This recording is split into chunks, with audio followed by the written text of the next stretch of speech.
ask you something, I'm going to need you to sit with this question before you just scroll past.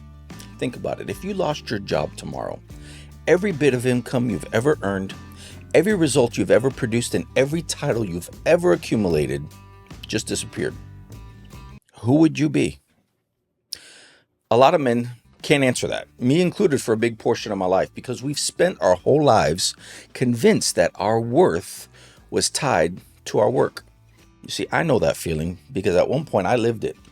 I felt like to the world I was a hero. I was a respected leader in the uniform, but I over-prioritized provision and essentially made it an idol. I was chasing the next rank, chasing the next dollar, chasing the next title, chasing the next position. Does any of that sound familiar? That was me for a long time.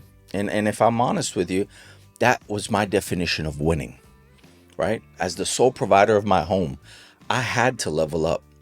I mean, early in our dating years, when my wife and I were then boyfriend and girlfriend, there was a period of time where she left me. She dumped me because she sensed a sense of instability in my job hopping. I thought that it was great. This place will pay me 50 cents more an hour over this place. I'm jumping. I would light the bridge behind me and just set it ablaze because in my book, I was leveling up. I was becoming better version of myself by just continually leveling up the ladder of provision, right? I thought that was what right looked like. But she sensed instability. She sensed someone who just couldn't hold on to something and be content. But there's definitely some truth in that, right? See, I felt like I was winning everywhere, except for where it really mattered most. If you feel like you're giving the world your absolute best, but your wife and your kids just get the scraps, stay with me for a few minutes, man, and we're going to talk about the identity shift that has to happen up here, and that will change everything. So let me tell you this, if you've never heard it from anyone else before, brother, you are not what you produce, and it's time that you start living like it. Now, man, if any of this is landing, if any of this sounds like it's a little too close to home, consider joining this community. Like, subscribe, do all the things. Help me reach more men like you, like me, who need this kind of content to walk together in community and living this thing out, right? Because we both need this, right? We're both on a journey of living with intentionality, leading with character, right? And serving with purpose, not just for us, but for our families and for the generations to come. If that's you, let's stay on mission and let's start digging together. Now, here's what I want to name first, and I want to name it clearly because I lived with this lie in my head for many, many years. Most of us were handed a picture of what a man is before we were old enough to question it. We watched our fathers work, mine, multiple jobs, 2 to 3 jobs. I mean, just grinding, right? Just grinding, putting their head down and just making it happen, earning that bacon, right? I get that. And that unspoken message, the one that went deeper than anything they've ever said out loud was, this is what a man is. A man produces, a man earns. So we built our identity on that foundation. You work hard, therefore, I am valuable. I provide, so therefore, I matter. And I produce results, so therefore, I'm a good man. And for a while, that foundation feels absolutely solid until it doesn't. I've spent a large part of my life training and chasing, whether it was the next rank, the next respected position, the next nominative assignment, right? That was what I was just goal-oriented, right? I was the guy everyone looked to for answers. I took a lot of pride in being a provider. Like I said a second ago, my father always worked 2 to 3 jobs as long as I can remember, right? That was his way of saying, I got you. Everything you need, I got it. And he did. He provided well. But I barely saw him. We didn't have really deep connection. And that performance identity, right? That just chasing for the next thing, that just not content, just running to the next opportunity to earn the next buck.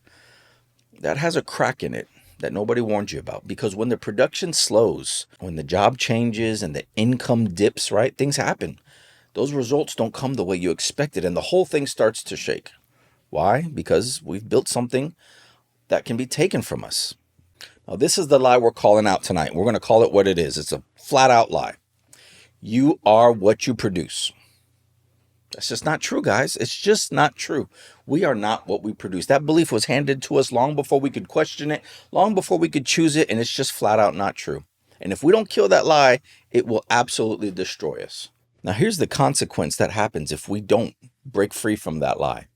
Our family will experience us operating from that performance wheel of death, right? Just that cycle of chasing.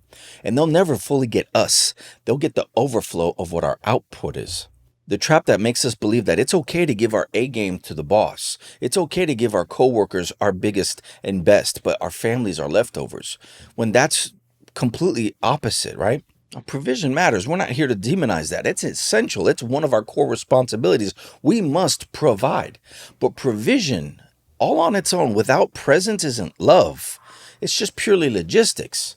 See, when you come home, but mentally you're still at work, physically you're in your home, but mentally you're checked out. You're still thinking about that call you have to return, that bid that you didn't finish, that email you didn't respond to. You're still mentally there. So your wife knows it. Your kids feel it. They're sitting across the table from a man who's physically there, but completely somewhere else entirely. She's not waiting for you in that moment to provide more. She's just waiting for you to be present and arrive. You see, Psalms 46:10 says this, "Be still and know that I am God." God didn't say produce and know. He didn't say earn and know. He said be still and know. That stillness is grounded in who God says you are rather than what you've accomplished. That's the only foundation that won't crack. When the economy does and the furloughs happen and the market crashes, that's the foundation that you can stand on.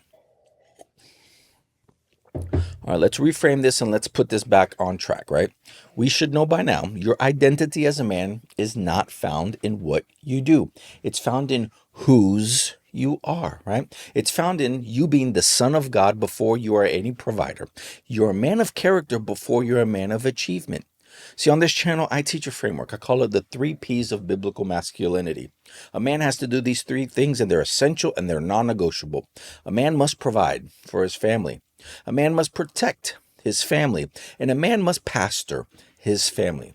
Now that last one, that third one, that means being the spiritual and emotional anchor of your home.